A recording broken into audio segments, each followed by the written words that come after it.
इस क्लास में हम ट्रायंगल पढ़ने वाले हैं और जो मेन उद्देश्य है इस क्लास का वो ये है कि हम सिमिलरिटी और कॉन्ग्रुएंसी ऑफ ट्रायंगल के कॉन्सेप्ट को समझें कि सर्वांगसम त्रिभुज क्या होते हैं और समरूप त्रिभुज क्या होते हैं। तो उसको समझने में ये देखा गया है कि बच्चों को काफ़ी कठिनाई होती है, जिसका रीज़न ये है कि उनके बेसिक कॉन्सेप्ट क्लियर नहीं होते। तो मैं नहीं चाहता कि जब मैं सिमिलरिटी ऑफ ट्रायंगल पढ़ाऊँ या कॉन्ग्रुएंसी ऑफ ट्रायंगल पढ़ाऊँ तो आप लोगों की समझ में ना आए, तो इसलिए मैं इसको बिल्कुल बेसिक से शुरू कर रहे हैं। और ये ट्रायंगल का ABCD है। हम सबसे पहले ट्रायंगल की जो बेसिक चीज़ें हैं उनको पढ़ेंगे, जैसे कि ट्रायंगल क्या होता है, कैसे बनता है, इसकी डेफिनेशन क्या है, ये कितने तरह के होते हैं, इनकी जो कुछ प्रॉपर्टीज़ हैं वो क्या क्या हैं। तो ये सब हम इसमें पढ़ने वाले हैं शुरू में, और उसके बाद फिर हम कॉन्ग्रुएंसी ऑफ ट्रायंगल और सिमिलरिटी ऑफ ट्रायंगल को देखेंगे, और ट्रायंगल्स की कुछ थ्योरम्स भी होती हैं उनको भी देखेंगे। तो ये तभी समझ में आएगा जब आपको जो है इसका बेसिक आता है, क्योंकि अगर हमारा मानना है कि अगर आपके बेसिक कॉन्सेप्ट क्लियर है तो आपका सब कुछ क्लियर है। अगर आपका बेसिक कॉन्सेप्ट क्लियर है तो आपको समझने में फिर ज़्यादा वक्त नहीं लगेगा, आराम से समझ में आ जाएगा। और अगर आपके बेसिक कॉन्सेप्ट क्लियर नहीं है और उसके बगैर आप आगे का पढ़ते हैं तो मैथ्स में इसकी पॉसिबिलिटी बहुत कम हो जाती है कि आपकी समझ में कुछ आएगा। सिवाय अपना टाइम वेस्ट करने के आप कुछ नहीं करेंगे। तो बेसिक कॉन्सेप्ट क्लियर होने बहुत ज़्यादा ज़रूरी है, इसीलिए हम बेसिक कॉन्सेप्ट पे ज़्यादा जोर देते हैं। तो यहाँ पे ABC 3 पॉइंट हैं जो कि नॉन कॉलिनियर है। नॉन कॉलिनियर का मतलब होता है कि जो एक सीधी लाइन पे नहीं है, अलग अलग है। यानी कि A यहाँ है, B यहाँ है, C यहाँ है, एक लाइन पे नहीं है। अगर AB यहीं होता, मतलब BC को मिलाने वाली लाइन पे, तो फिर ट्रायंगल बनना थोड़ा मुश्किल हो जाता है, मतलब बनता ही नहीं है। तो अगर हम इन तीनों पॉइंटों को ज्वाइन करें, B से C को ज्वाइन कर दिया, A से B को ज्वाइन कर दिया और A से C को ज्वाइन कर दिया, तो बन गया ट्रायंगल। इसी को ट्रायंगल बोलते हैं। इसका मतलब ये हुआ कि कोई भी 3 पॉइंट जो नॉन कॉलिनियर होने चाहिए, यानी कि एक लाइन में नहीं होने चाहिए, अगर उनको हम ज्वाइन करें आपस में तो एक जो फिगर बनता है या जो आकृति बनती है वो ट्रायंगल होता है, यानी कि उसको त्रिभुज कहते हैं। सिंपल। ये AB, BC और AC इनको बोलते हैं साइड्स। तो इसमें 3 साइड्स होती हैं। साइड्स जो हैं इसकी साइड्स वो कौन कौन सी हैं? AB, BC और CA। 3 साइडें होती हैं, 3 साइड्स, भुजाएं बोलते हैं इनको। और 3 एंगल्स होते हैं इसमें। एंगल कौन कौन से होते हैं? एंगल्स माने कोण, एंगल्स। 3 एंगल्स। पहला एंगल हो गया हमारे पास BAC, angle BAC। Second angle हो गया हमारे पास ABC और ACB। तो 3 साइड्स और 3 एंगल्स होते हैं। इन दोनों को मिलाकर के बोलते हैं हम 6 पार्ट्स। इसका मतलब ट्रायंगल के 6 पार्ट्स होते हैं।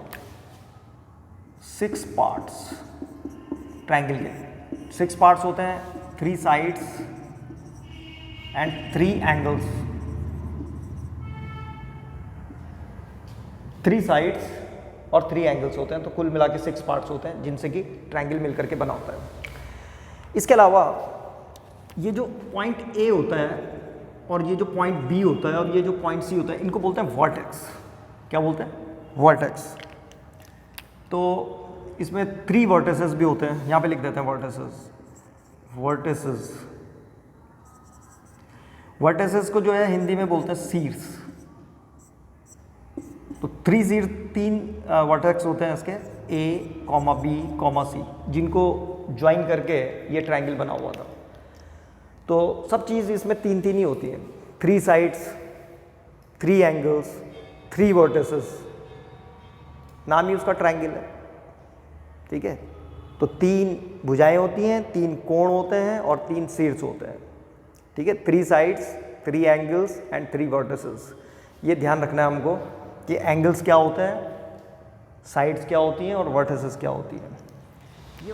तो अब तक जो हमने पढ़ा उससे हमारी समझ में क्या क्या आ जाना चाहिए? एक तो ट्रायंगल की डेफिनेशन समझ में आ जानी चाहिए कि जो ट्रायंगल की डेफिनेशन है, a close figure having the 3 side is called triangle. ये ट्रायंगल का सिंबल है, डेल्टा से बोलते हैं इसको डेल्टा बोलते हैं। अच्छा, ए ट्रायंगल हैव, ट्रायंगल में क्या क्या होता है, 3 non collinear points A B C, ये नॉन कॉलिनियर पॉइंट्स थे, 3 sides A B B C C A, ये जो 3 साइडें हैं इसकी ए बी और ये बी सी और ये ए सी, 3 साइड्स। इसके अलावा 3 angles, angle A B C ये वाला, इसको नंबर 1 डाल देता हूँ मैं। दूसरा बी सी ए, ये नंबर 2 हो गया बी सी ए, और ये वाला एंगल हो गया हमारा नंबर 3, यानी कि एंगल सी ए बी ये, तो 3 एंगल्स होते हैं। उसके अलावा 3 sides and 3 angles are called 6 parts. Triangle के 6 पार्ट्स होते हैं, उसके 3 एंगल्स और 3 साइड्स को मिला करके जो है ये 6 पार्ट्स बनाते हैं। और इसके 3 वर्टिसेस होते हैं, नाम इनका ए बी सी। तो ये अब तक हमने ये पढ़ लिया है। अब इसके आगे हम थोड़ा कुछ इंटीरियर एंगल और एक्सटीरियर एंगल के बारे में पढ़ेंगे ट्रायंगल के। अब हम पढ़ने वाले हैं interior angle, exterior angle, interior opposite angle और relation between exterior and interior opposite angle. ये 4 टॉपिक हैं, इनको समझने की कोशिश करेंगे। तो सबसे पहले है इंटीरियर एंगल। इंटीरियर एंगल किसे बोलते हैं? तो जैसे कि इसके नाम से ही पता लग रहा है, आंतरिक कोण। तो ट्रायंगल के 3 इंटीरियर एंगल होते हैं। There are 3 interior angle in a triangle. Number 1 ये इंटीरियर एंगल है, फर्स्ट इंटीरियर एंगल, ये जो अंदर की तरफ वाला एंगल होता है। नंबर 2 एंड नंबर 3, ये 3 इंटीरियर एंगल होते हैं।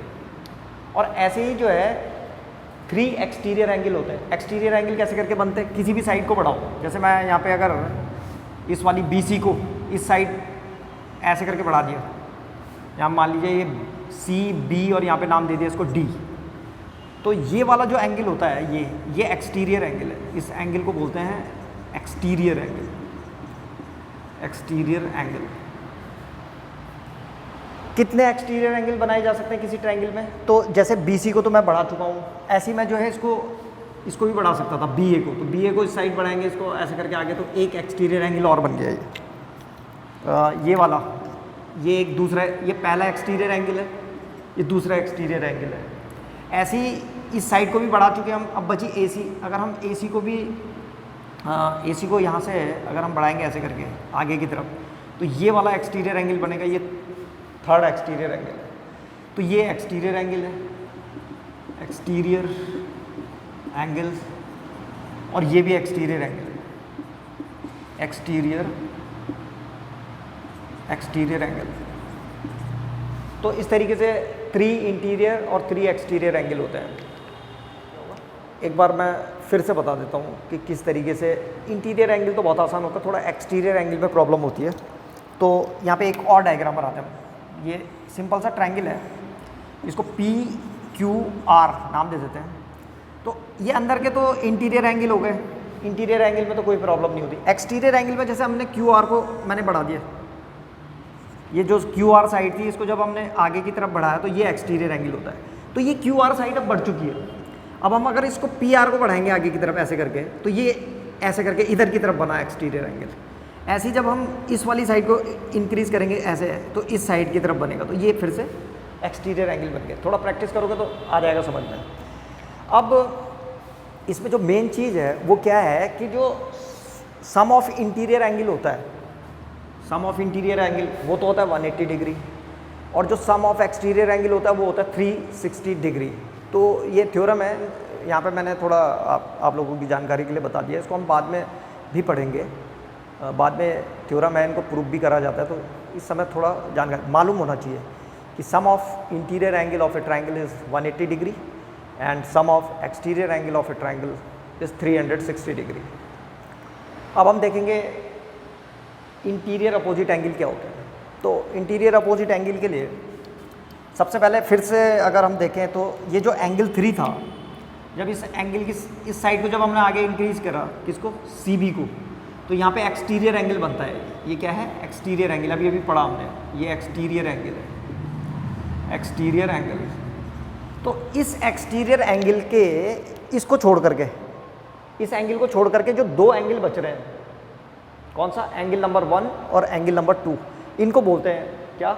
Interior opposite angle. तो इसका मतलब एंगल 3 की ये जो एंगल 3 के सामने वाला जो एक्सटीरियर एंगल था, इसके 2 इंटीरियर अपोजिट एंगल 1 और 2 है। इसी तरह अगर मैं अगर बाई द वे मैं इस साइड को यहाँ से इसी BC को पहले इस साइड बढ़ा कर इस साइड कंस्ट्रक्ट करते हैं, हम इस साइड बढ़ाते हैं इसको, तो एक्सटीरियर एंगल बनता है ये वाला। तो इस एंगल 2 को छोड़ करके बाकी जो 2 एंगल बच रहे हैं इनको, ये इस एक्सटीरियर एंगल के अपोजिट इंटीरियर एंगल है, ठीक है। इसको नाम दे देते हैं, मान लीजिए ये एक्सटीरियर एंगल 1 था, ये एक्सटीरियर एंगल 2 है। तो जो एक्सटीरियर एंगल 2 है उसके जो 2 इंटीरियर अपोजिट एंगल हैं वो 1 और 3 है। आ रहा समझ में? इसके अलावा अगर हम इसको भी मैं आगे बढ़ाता है, यहाँ से मान लीजिए इसको ऐसे करके इंक्रीज कर दिया, तो ये वाला जो एंगल है ये फिर से एक्सटीरियर एंगल हो रहा है, इसको एंगल नंबर 3 दे दिया। तो एंगल नंबर 3 जो एक्सटीरियर एंगल है, इसके 2 इंटीरियर अपोजिट एंगल कौन कौन से होंगे? एंगल नंबर 3 और एंगल नंबर 2। यहाँ पे जो हमारा अगला टॉपिक है कि relation between exterior angle and interior opposite angle, क्या रिलेशन होता है इनमें? तो जो एक्सटीरियर एंगल होता है इसका रिलेशन होता है कि exterior angle is equal to sum of opposite interior angle, sum of opposite interior angles, sum of opposite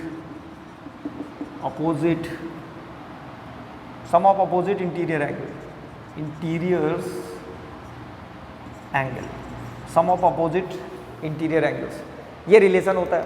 इसका मतलब ये हुआ कि जो एक्सटीरियर एंगल 2 है उसकी जो वैल्यू आएगी वो इन 2 एंगलों के इक्वल आएगी, एंगल नंबर 1 और एंगल नंबर 2 के, प्लस जब हम करेंगे इसको तो आ जाएगा। इसको एक एग्जांपल से समझ लेते हैं, सबसे बढ़िया एग्जांपल से समझ लो।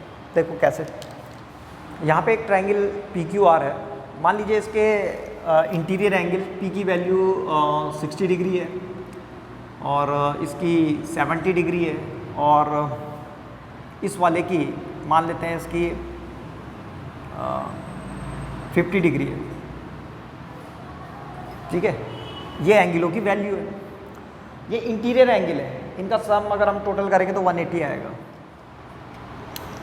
मान लीजिए कि हमने जो ये RQ है इसको प्रोड्यूस किया, यहाँ तक बढ़ा दिया इसको S तक, तो ये एक्सटीरियर एंगल बन गया।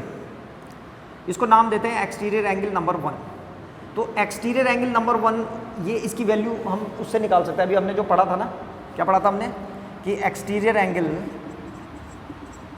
Angle is equal to sum of 2 opposite interior angle.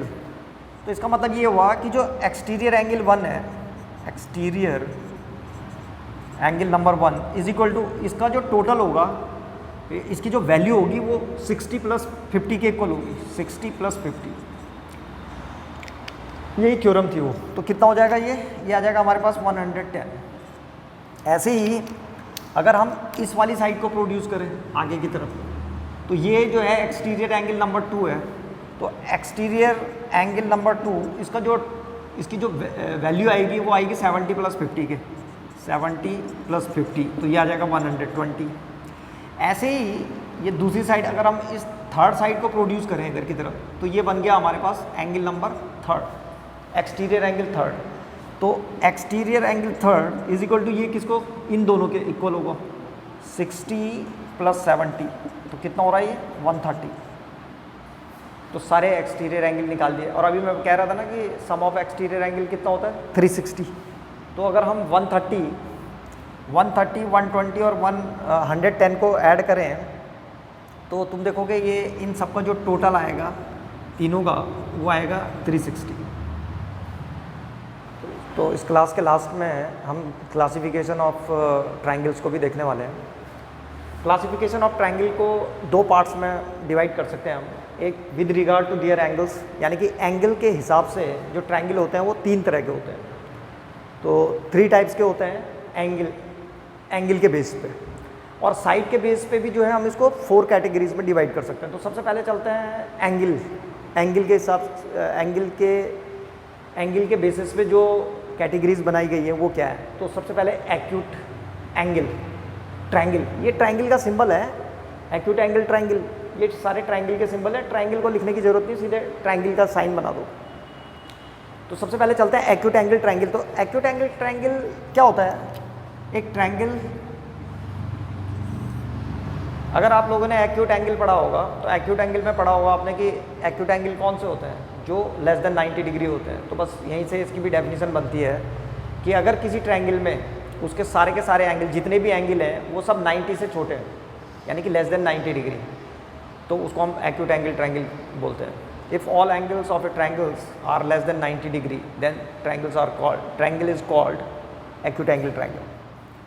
तो नाम दे देते हैं उसके ABC। तो मान लीजिए इसका एंगल 50 है, यहाँ पे ये 60 है और ये 70 है, ये ठीक है। तो इसमें सारे एंगल 90 डिग्री से नीचे हैं, तो इसको बोलते हैं एक्यूट एंगल ट्रायंगल। तो अब चलते हैं राइट एंगल ट्रायंगल क्या होता है। तो राइट एंगल ट्रायंगल एक ऐसा ट्रायंगल होता है जिसमें एक एंगल 90 डिग्री का हो, ABC। अगर किसी ट्रायंगल में एक एंगल 90 डिग्री का है, तो राइट एंगल ट्रायंगल में एक एंगल, एक ऐसा ट्रायंगल जिसका एक एंगल 90 डिग्री हो, बाकी दो एंगल कुछ भी हो सकते हैं, उसको बोलते हैं राइट एंगल ट्रायंगल। इसके बाद थर्ड है जो ऑब्ट्यूज एंगल ट्रायंगल। तो ऑब्ट्यूज एंगल ट्रायंगल में एक एंगल जो है 90 से बड़ा होना चाहिए। कोई सा भी एक एंगल अगर 90 से बड़ा हो तो उसको क्या बोलते हैं हम, ऑब्ट्यूज एंगल ट्रायंगल।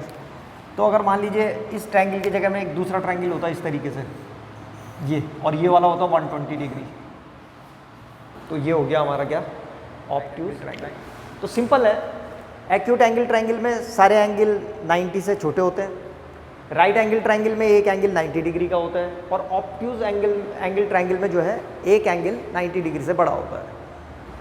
ठीक, तो अब चलते हैं with regard to their sides. Side के बेसिस पे भी जो है ट्रायंगल चार तरह के होते हैं, 4 टाइप्स के होते हैं। सबसे पहला होता है स्केलन ट्रायंगल। तो स्केलन ट्रायंगल में क्या होता है कि सारी साइडें अलग अलग होती हैं, सारी साइडें अलग अलग होती है। जैसे फॉर एग्जांपल यहाँ पे एक ट्रायंगल बना रखा है मैंने ABC। AB जो है 3 सेंटीमीटर है, BC 5 सेंटीमीटर और AC 4 सेंटीमीटर है, तो तीनों साइडें अलग अलग हैं, तो इसको बोलते हैं कौन सा ट्रायंगल है, स्केलन ट्रायंगल। उसके बाद आते हैं आइसोसेलेस ट्रायंगल। आइसोसेलेस ट्रायंगल में क्या होता है कि कोई सी भी दो साइडें इक्वल होती हैं ट्रायंगल की। तो मान लीजिए ये ABC कोई ट्रायंगल है और उसकी AB साइड और AC साइड ये दोनों इक्वल है। मान लीजिए ये 7 सेंटीमीटर है और ये भी 7 सेंटीमीटर है, और ये जो है 10 सेंटीमीटर है, तो दो साइडें इक्वल होनी चाहिए, उसको बोलते हैं आइसोसेलेस ट्रायंगल। तो ये आइसोसेलेस ट्रायंगल का एग्जांपल है। यहाँ पे एक चीज़ समझने वाली क्या है आइसोसेलेस ट्रायंगल में, याद आ गया, बता देता हूँ। आइसोसेलेस ट्रायंगल में दो साइडें इक्वल होती हैं और उसमें दो एंगल भी इक्वल होते हैं। ये वाला जो एंगल होता है ठीक सामने वाला, इक्वल साइडों के जो सामने वाले एंगल होते हैं वो इक्वल होते हैं। तो इसका एंगल B और एंगल C ये दोनों भी इक्वल होंगे, तो दो साइडें इक्वल होती है तो दो एंगल भी इक्वल होते हैं आइसोसेलेस ट्रायंगल में। अब आते हैं हम इक्विलेटरल ट्रायंगल। इक्विलेटरल ट्रायंगल क्या होता है, तो ये बहुत इंपॉर्टेंट है इक्विलेटरल ट्रायंगल। इसका डायग्राम बना देता हूँ। तो यहाँ पे एक इक्विलेटरल ट्रायंगल बना दिया मैंने। इक्विलेटरल ट्रायंगल में क्या होता है कि इसकी जो 3 साइड्स होती हैं वो इक्वल होती हैं, ये इसके इक्वल, ये इसके इक्वल। मान लीजिए ये 5 सेंटीमीटर है तो ये भी 5 सेंटीमीटर और ये भी 5 सेंटीमीटर है, तो अगर तीनों साइडें इक्वल होती है तो हम बोलते हैं इक्विलेटरल ट्रायंगल है। और इसमें अगर 3 साइड इक्वल होती है तो तीनों एंगल भी इक्वल होते हैं। 3 sides equal, 3 angles are equal in equilateral triangle. तो ये एंगल जो है 60 डिग्री के होते हैं उसके। तो इक्विलेटरल ट्रायंगल में all sides are equal, each angle 60 degree. ठीक है, सारी साइडें बराबर होती हैं। इसको हिंदी में बोलते हैं इक्विलेटरल ट्रायंगल को समबाहु त्रिभुज। इसकी समबाहु मतलब सारी भुजाएं समान होती हैं और सारे एंगल, सारे कोण जो है 60 डिग्री के होते हैं। तो ये इक्विलेटरल ट्रायंगल हो गया। अब आते हैं last, isosceles right angle triangle. तो जैसे कि इसके नाम से पता चल रहा है, एक तो आइसोसेलेस है और राइट एंगल भी है, यानी कि क्या होना चाहिए, दो साइडें इक्वल होनी चाहिए और एक एंगल 90 डिग्री का होना चाहिए। तो बना देते हैं इसको। ये एक ट्रायंगल है ABC, इसमें ये वाला एंगल 90 डिग्री का है और ये वाली जो साइड है वो इस वाली साइड के इक्वल है। AB जो है BC, मान लीजिए ये 6 सेंटीमीटर है तो ये भी 6 सेंटीमीटर है। तो अगर दो साइडें हैं और एक एंगल 90 डिग्री का हो तो उसको क्या बोलते हैं, isosceles right angle triangle. Isosceles का मतलब ही है कि जिसकी दो साइडें इक्वल होनी चाहिए, और राइट एंगल का मतलब है 90 डिग्री, एक एंगल 90 डिग्री का होना चाहिए। तो इसमें दो साइडें इक्वल हैं, एक एंगल 90 डिग्री का है, तो आइसोसेलेस राइट एंगल ट्रायंगल हो गया। तो इस क्लास में हमने ट्रायंगल का जितना भी बेसिक था उसको समझाने की पूरी कोशिश करी है मैंने अपनी तरफ से। अगर फिर भी कुछ चीज़ें रह गई हों या आप लोगों की समझ में ना आया हो तो आप लोग हमको कमेंट बॉक्स में लिख सकते हैं। Thank you.